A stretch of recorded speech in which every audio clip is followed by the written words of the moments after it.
Welcome to V is for Victory, a podcast about how small businesses overcome big battles. I'm your host, Jill Miller of Vera Creative, a boutique marketing firm in the Chicagoland area where I'm also a part-time professor of an advertising course. Join me as I talk with entrepreneurs about the challenges they faced as well as their strategies for success. Okay, everybody, welcome to another episode of V is for Victory. This is episode 34, and I'm joined by Pete Mohr. Pete, thanks for coming on the show today. Well, thanks for having me, Jill. It's a real pleasure. You have a great voice. You've definitely been in radio, right?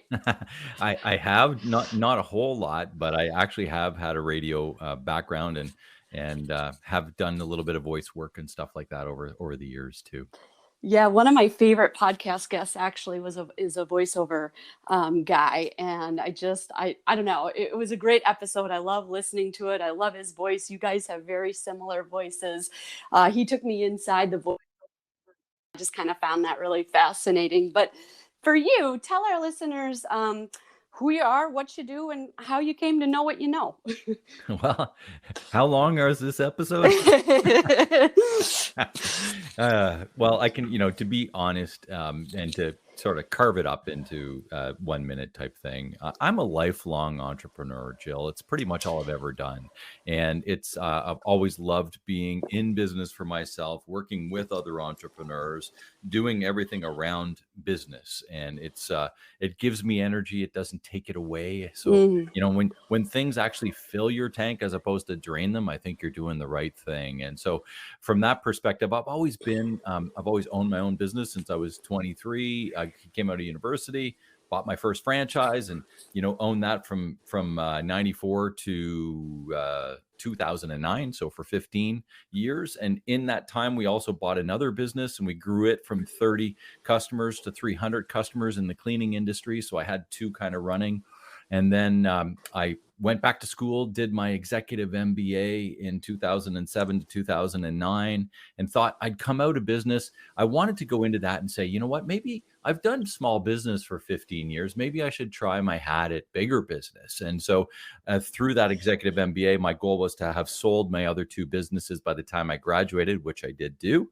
And then that was the crash, the pre-COVID crash. That was the 2007 to 2009 crash. But we've had another one recently, but back then, and there wasn't a ton of sort of jobs in that aspect for getting in with an MBA into those kind of businesses and that sort of stuff. So, I became a realtor and a business broker helping people buy and sell businesses, which is where I found one of the businesses that I currently own, which is Shoetopia. We have a couple of shoe stores in southwestern Ontario, and we bought those in 2010, and I've run them ever since then. And I have had a couple of other businesses, side hustles, let's call it, along the way. And currently am doing business coaching with Simplifying Entrepreneurship as well, which takes up actually more of my time than running the shoe stores. I've got a great management team in place, and we've got great people. And, and that's what I coach to. It's like I coach to basically saying, it's time to turnkey your business and have your business working for you instead of you working for your business. And from that perspective, a lot of what I coach to is around setting up those systems that create freedom for entrepreneurs. And that's really, it's what I have a podcast too called the Simplifying Entrepreneurship Podcast. And so from that side of things with our podcast, that's what we're always trying to drive, that same sort of thing. It's like, free up your time, simplify your business, let your business create. If you know what you want out of your life as an entrepreneur, then you should really be trying to set up the systems and frameworks within your business to drive that home for you, right? Right. Wow. Well, I was finishing up my master's in marketing around 2009, 2010 as well. So when you talk about no jobs, I'm like, yep, I know that struggle for sure. And one of my favorite sayings is, when opportunity doesn't knock, build a door. And that's kind of what I did after grad school. I worked for 1 year in corporate, hated it. I am not a corporate person. Kudos to those who can do it. Yeah. My brain and my creativity just can't be, I don't know. I got to let it run free a little bit. And, so I totally connect with what you say when you say that what you do energizes you and invigorates you, because that's exactly how I feel. I actually just did a logo revamp and a website revamp in less than 24 hours Nice. because I love what I do and I just crank it out. And it's like, and now I'm just feeling so good about it. So, and so energized. And I have 2 kids, 2 dogs, and a super busy life, and a podcast, and Yeah. but And like why you do you said, not it's want to just feel like, that way every day, right, Jill? right, for sure. So, okay. So what I wanted to ask you was, in terms of entrepreneurship and when you're coaching entrepreneurs, you say, simplifying, where are the biggest messes and complications for small business owners? Well, there's a ton of them. And I've kind of brought it down into what I call the 4 Ps. And from that perspective, we're often worried and frustrated and overwhelmed and all of these things around these 4 things. And we can dig into them if you want, but the first one's around product. And do you have the right product or service if you're in the service business? But service starts with an S, not a P. So we use product. And from that perspective, do you have the right product and are people willing to pay for it? And, for people that are starting out, arranging that is a whole thing. We can get into that. And for people that have legacy businesses, ensuring that your product is still wanted by your customers. And Mm, what are you doing to improve it and working through those things. The next B is process. And all of the processes, when we talk about frustration and overwhelm, well, oh my gosh, there are so many processes in every business. And the processes around your operations, the processes around your marketing, the processes around how you take your website and how do people, how do you go through the website? How does your customer go through the website? Is it actually converting? Are the call to actions right? Like all the stuff that you were just saying you were working on in the build of your website. Are those things working? Is the process driving that customer to your promise? And are you delivering in your promise? And the mhm, third one is the people, right?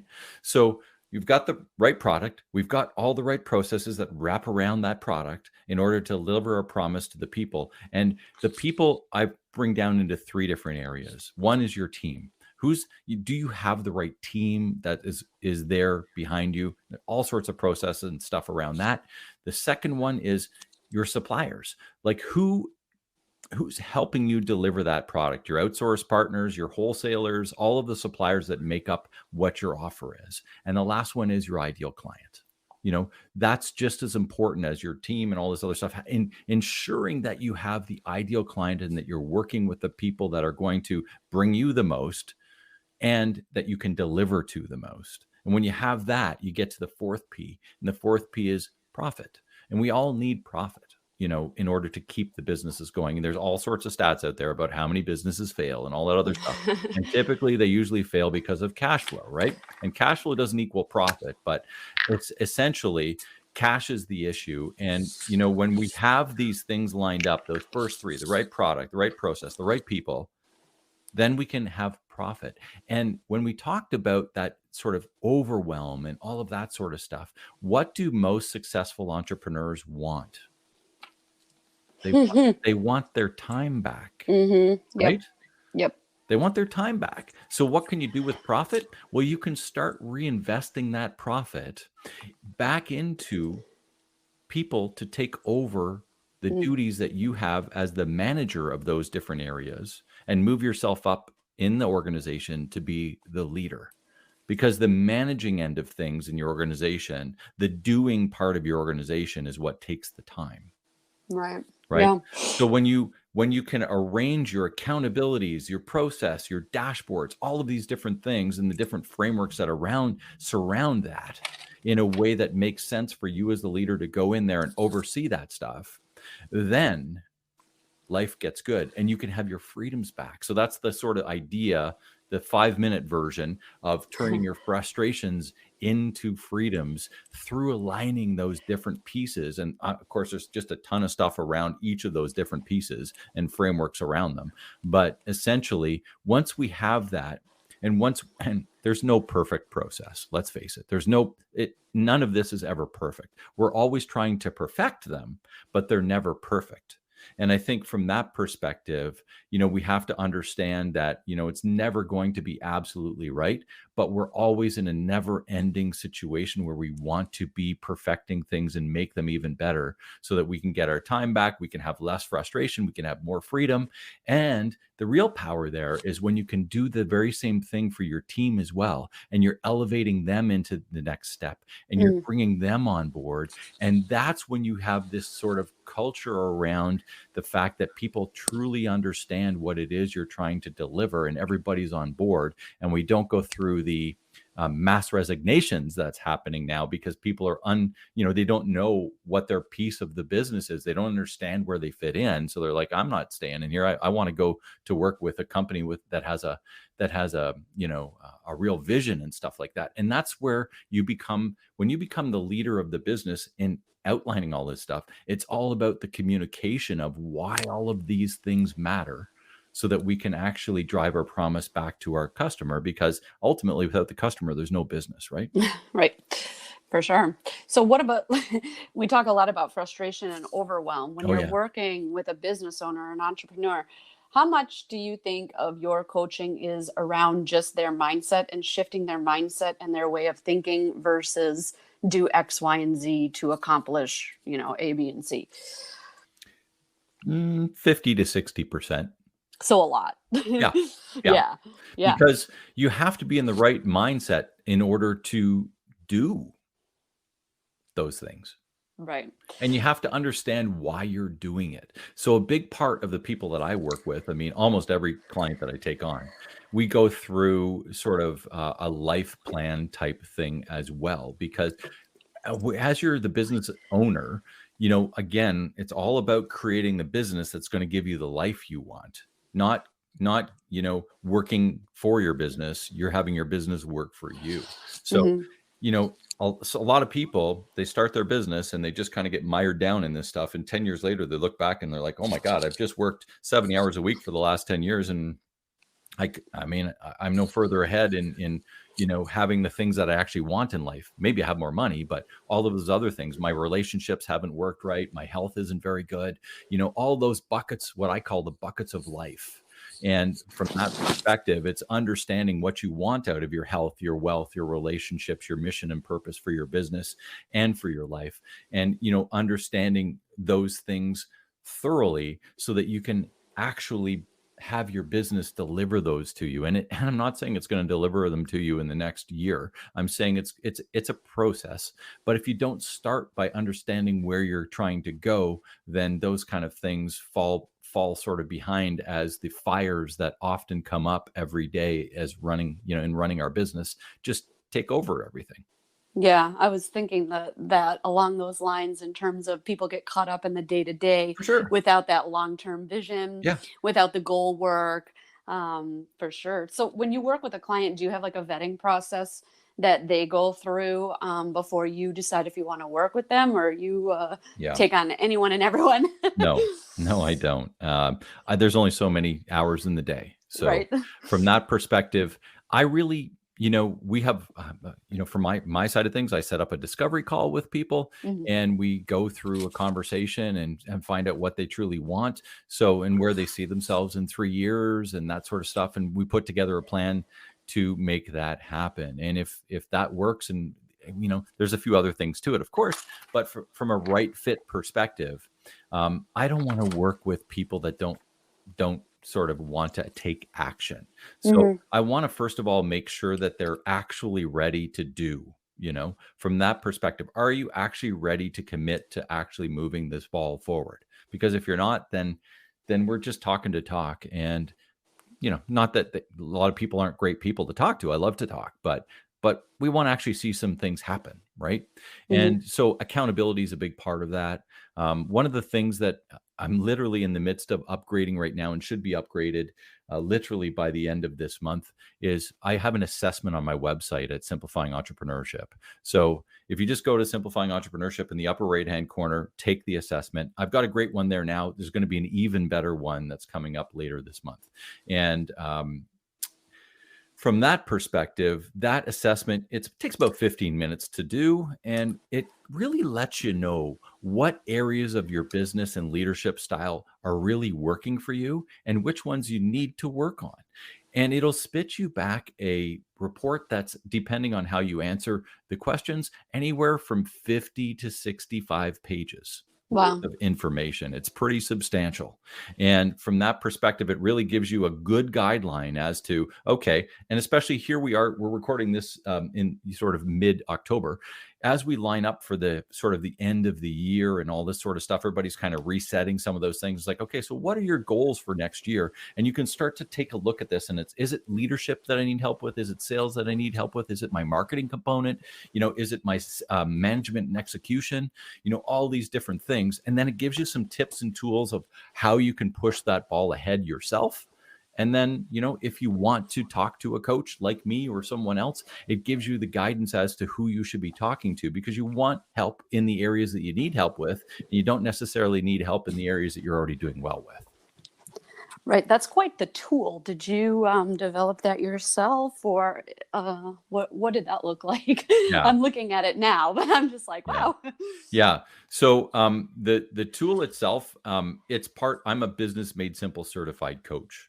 And from that perspective, Donald Miller wrote a book called Business Made Simple, and he's also written Story Brand, right? So I'm affiliated with that group, and I'm a certified coach with them. So that particular tool, that assessment, is actually a Business Made Simple tool that we use. And then we have that, like I said, the new one that's coming out is going to be pretty substantial and pretty interesting. Even the one that's on there now, which is called the Business MRI, is a great tool, and I'll continue to use it for certain circumstances too.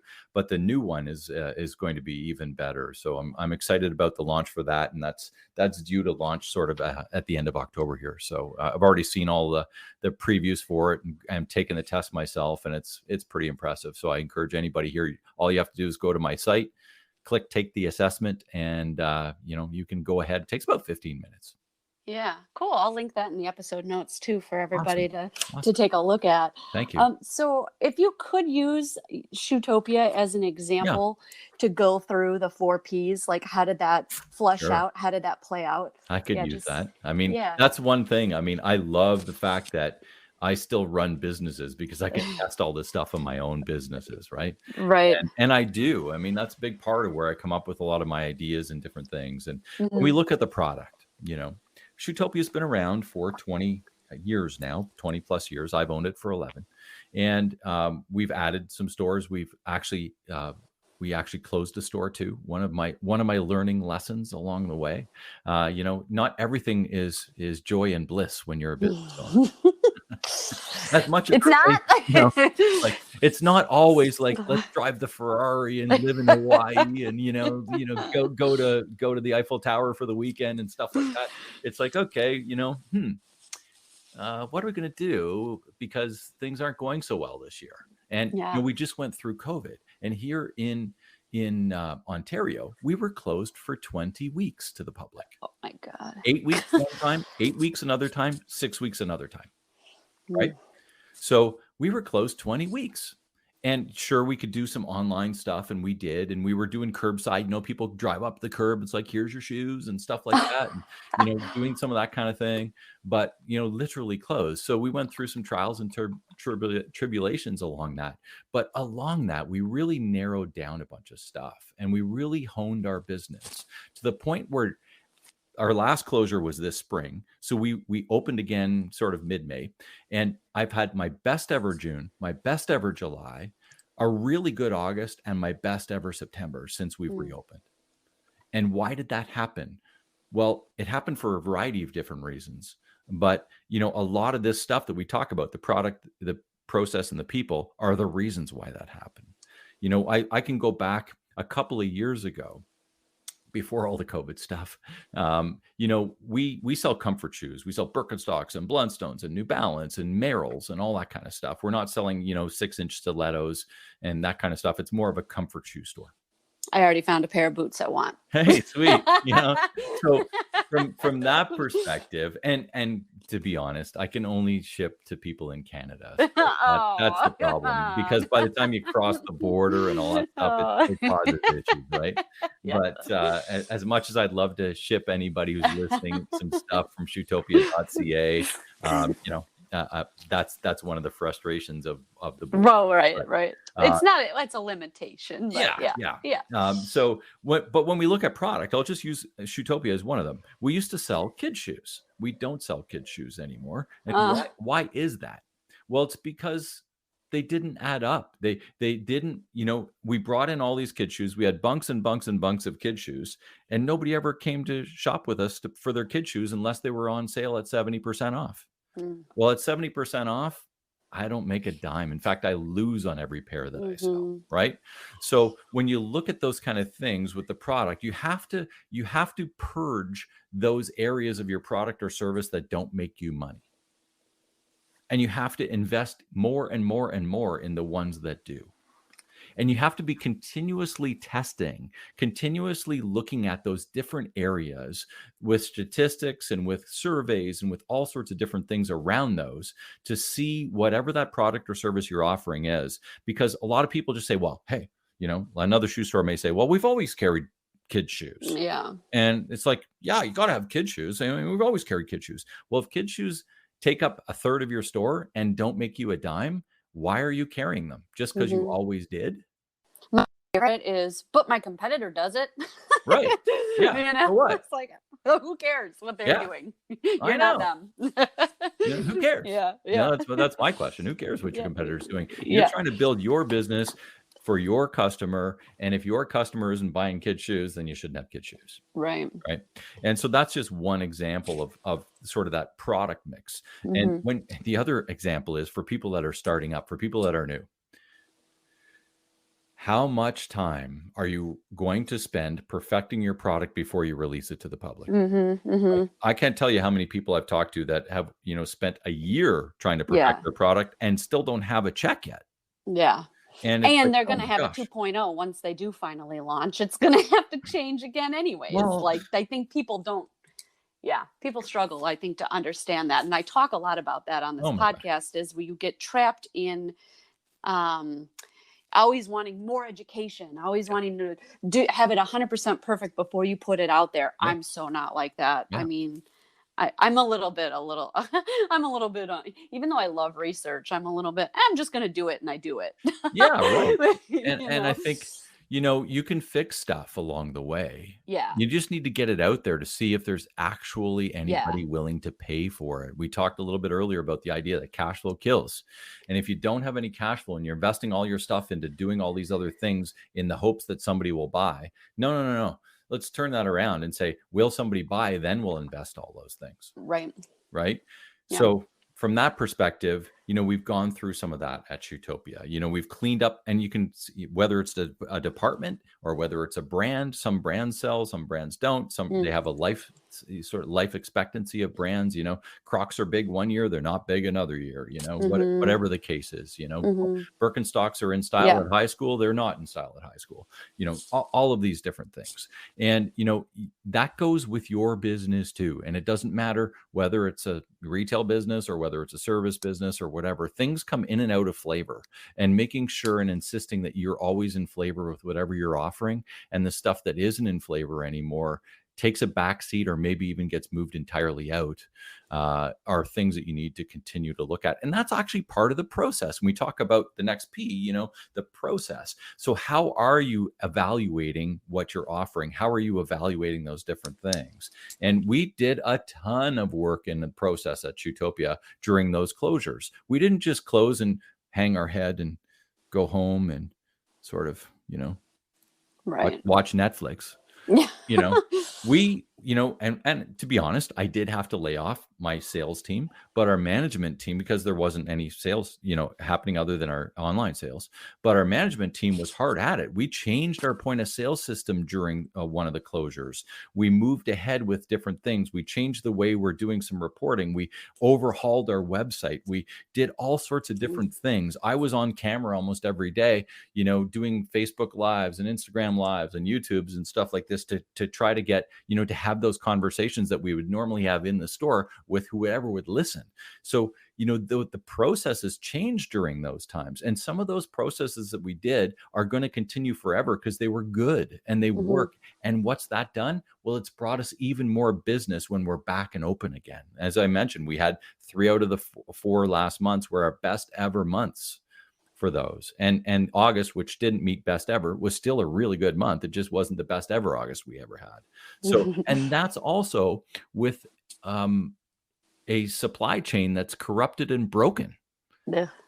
Like every industry, it doesn't matter if shoes or if you're waiting for a chip for your Ford truck, or if you're waiting for a part, a part for your faucet at home, or you need a new appliance.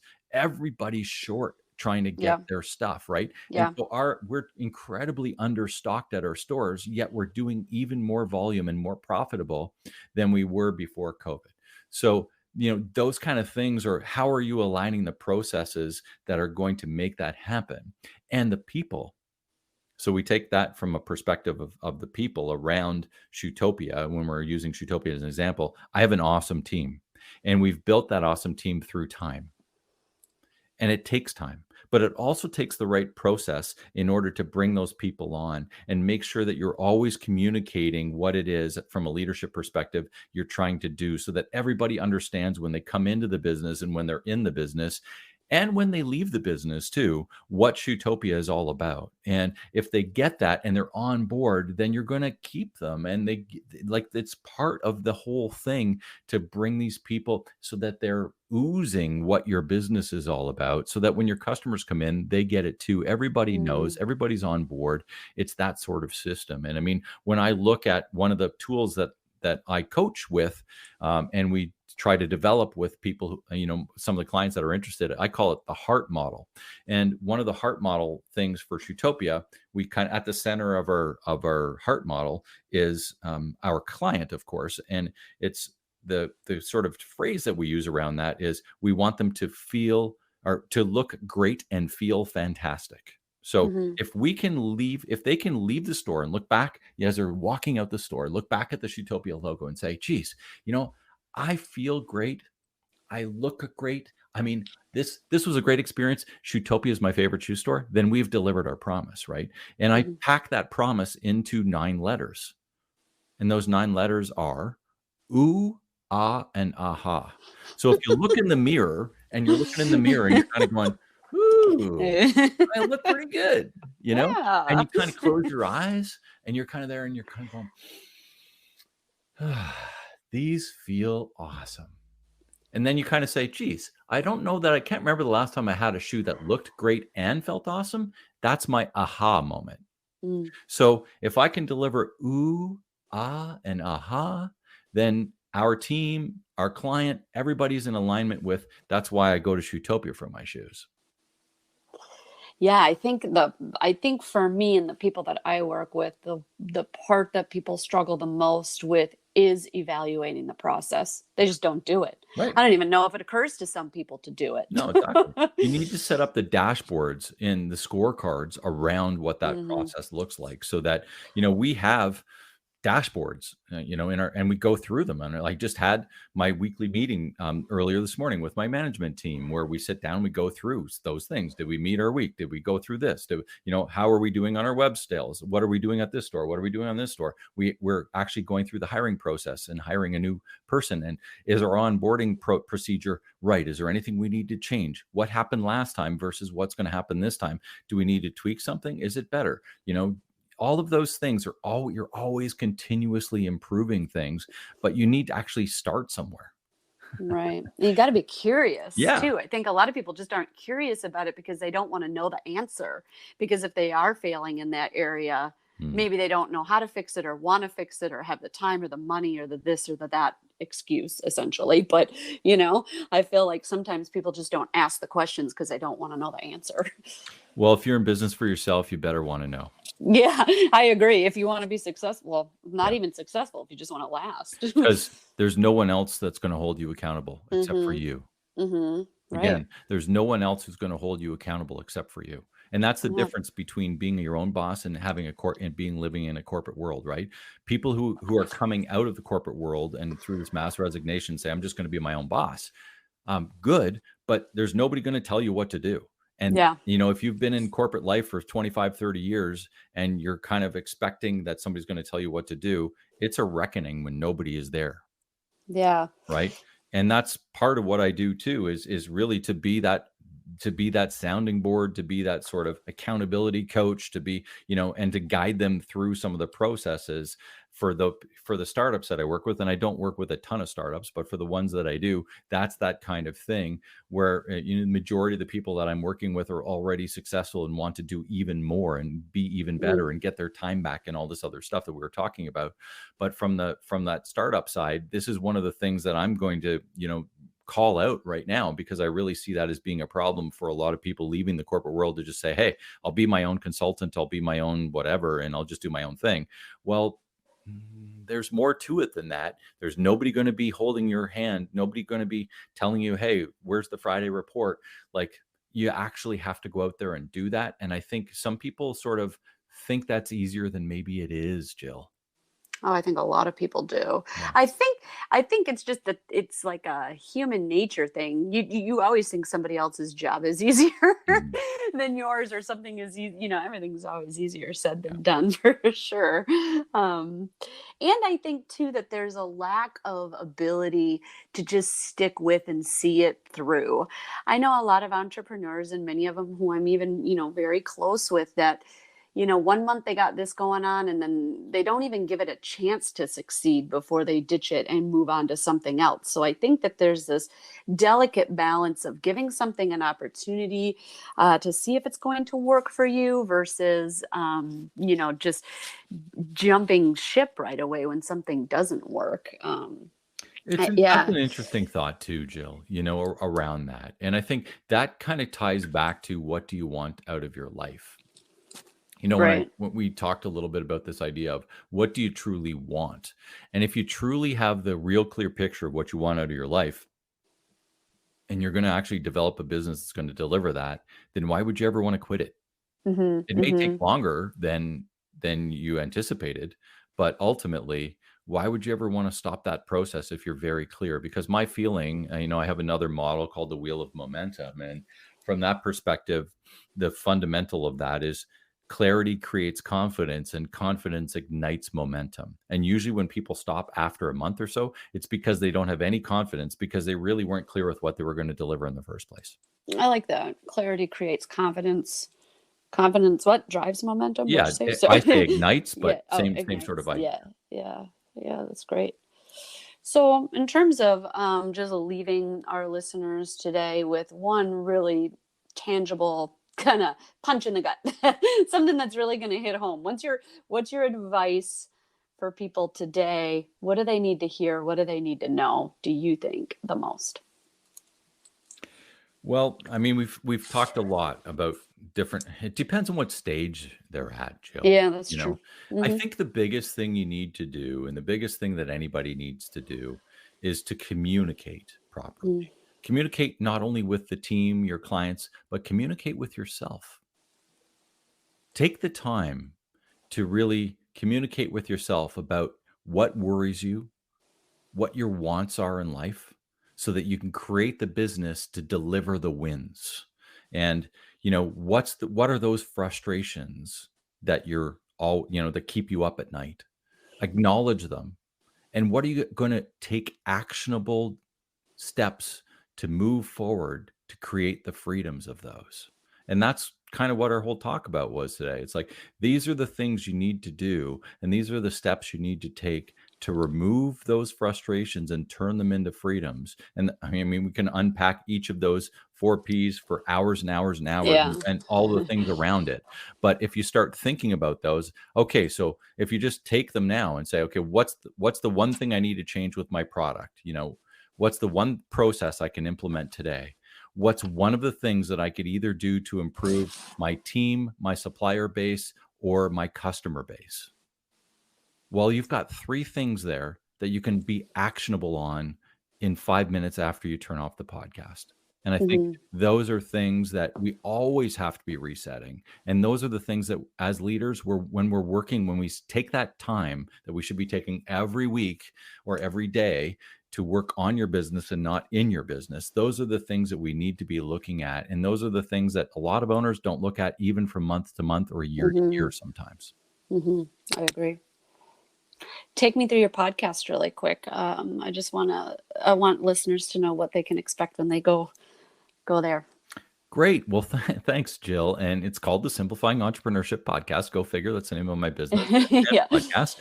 But again, I like to keep saying things simple, although I should have made those words smaller because they are Yeah, long. yeah, they're Uh, very long. however, that's where you can find it. And with those episodes, I basically interview a guest every week, and they're short episodes. Most of them sit in around the 15-minute mark, some up to 20, but none yet have been over 20 minutes. We try to pack them down into sort of, I look at it as a commutable conversation.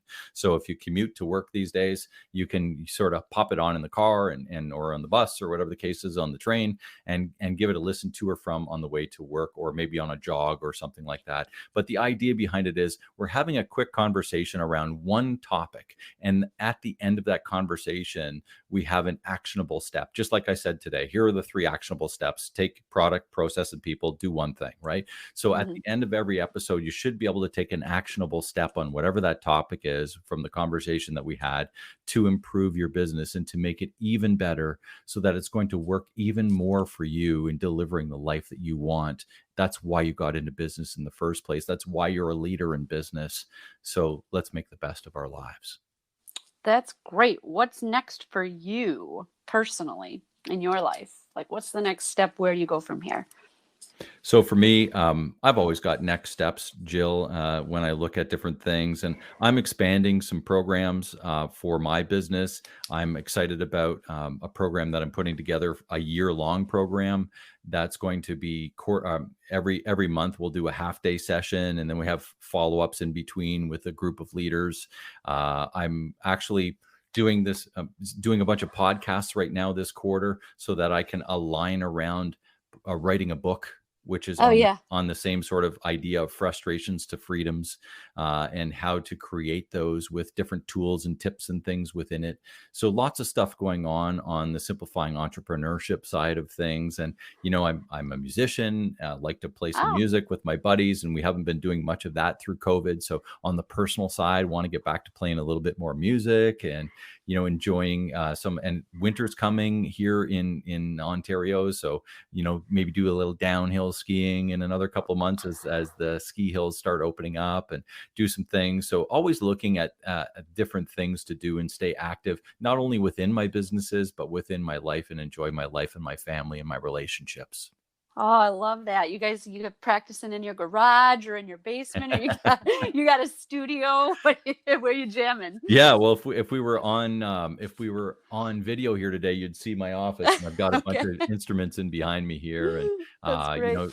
I was at my buddy's place the other night for the first time in quite some time, having some tunes, and it's like, hey, we should start doing this again. We used to do this every week, and we've done it like 3 times in the last 2 years because of COVID. So it's Yeah. even the gigs, and we never played a ton, but just being out enjoying performing again, I think would be something that I want to reinvest in some time, and start doing again. But again, my business allows me to do that because I've set it up in the way that I've set it up. So I'm very fortunate to Yeah. have the time to actually do a few of the things and I want to go traveling again. And I haven't been able. I was supposed to be speaking at a conference down in the States in November, and I had to back out because of the COVID protocols with double vaccinations. They weren't going to let me across because I have mixed vaccinations. So Oh, you know geez. can't even get across the border to not only enjoy some time maybe in the States, or head down there in the winter type thing or whatever, but not even for work. So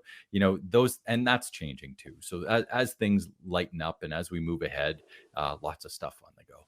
Yeah. Are you a black diamond guy when you're skiing? I'm a snowboarder, but not not very good. Yeah, no, I'm 50 years old, and I'm perfectly okay with just taking my time and enjoying the day. And Yeah. I'm not an aggressive skier. I want to keep being able to move and not break my leg and all that kind of stuff. So. I do it for activity, and I want to be, I'm excited, and I do it, I'm. It's not like I just go on the baby hills or anything, but at the same time, I'm kind of over the daring days of craziness, and I do like to, I want to come back to work the next day, and I want to come back to my family without having to take a side trip to the hospital and stuff like that. So, I love it. I love it. That's that risk side of things coming out, right? It's like, okay, if I was planning my risk, would I take that hill? No, I don't. Exactly. It's icy. I think I'll pass. I have a meeting tomorrow. I think it's not going to work for me. Yeah. Yeah. Well, this has been great. I want to write a book too. And I like to keep putting that out there in the universe, just because then the accountability piece. So I share that with you. Sorry, my dog decided to join in on our show here. It's all good. But thank you for your time today. I enjoyed learning about your 4 Ps. I think we all know the 4 Ps of marketing, and a little different set. Yeah, a little different set. And I enjoy hearing about how you work with your clients and your business, and thanks, Jill. A little bit of personal stuff too. So thank you. Like I said, I'll link everything in the episode notes. And is there anything else you want listeners to know? No, I think we've kind of covered it. And if anybody wants to reach out to me, you can reach out to me at Simplifying Entrepreneurship, take the assessment, and you can find me. I'm pretty active on LinkedIn at Pete Mohr, Mohr, on Instagram as well. You can catch me over there too. Awesome. Thank you for all those shares. I appreciate it.